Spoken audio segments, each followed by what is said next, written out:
Troisième muscle constituant cette loge antérieure de la jambe qui est le long extenseur des orteils.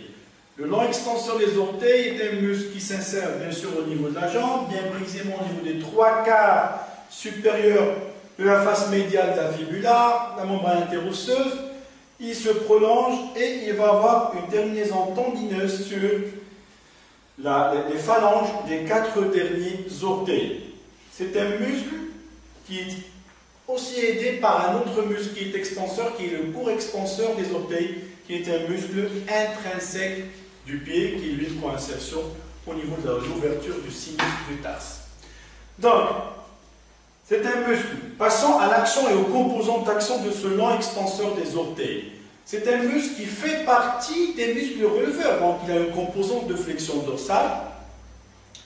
C'est un muscle, comme son nom l'indique, assure une extension des orteils, donc il est extenseur des orteils, plus une flexion dorsale. Et cette fois-ci, contrairement au long extenseur de l'hallux, au lieu qu'il soit varisant, au lieu qu'il assure un varus du pied, il va assurer un valgus.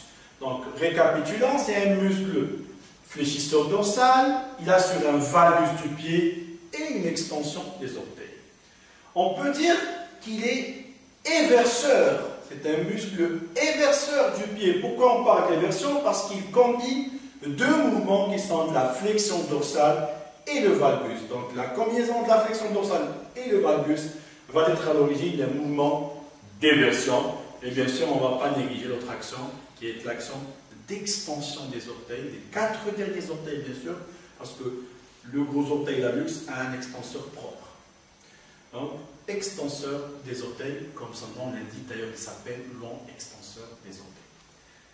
Sa mise en tension se pratique toujours chez un patient installé sur le dos, thérapeute positionné homolatéralement, et cette fois-ci, bien sûr, mes contreprises seront toujours les mêmes en bloquant le segment jambier.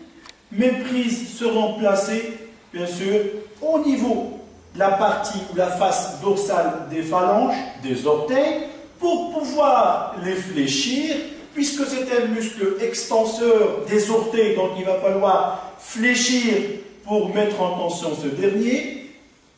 À ce geste de flexion plantaire, on va rajouter un mouvement d'inversion. Un mouvement d'inversion, puisque le long extenseur des orteils est un inverseur. C'est un muscle qui combine le valgus à la flexion dorsale. Donc son étirement passif, sa mise en tension, nécessite un mouvement d'inversion qui va combiner la flexion plantaire au valgus. Donc, pour résumer le geste, je vais bloquer le segment jambier. Je vais réaliser une prise englobant le pied et la plante du pied de mon patient par ma main homolatérale par rapport aux membres du patient. Je vais fléchir les 4 derniers orteils, je vais les placer dans le sens de la flexion et je vais rajouter à cette flexion des orteils un mouvement d'inversion qui est l'issue d'une combinaison d'un varus du pied et une flexion plantaire. Je vais maintenir la position 10, 15, 20 secondes, bien sûr tout en synchronisant avec la respiration, et je relâche, et on peut reprendre le mouvement à plusieurs reprises.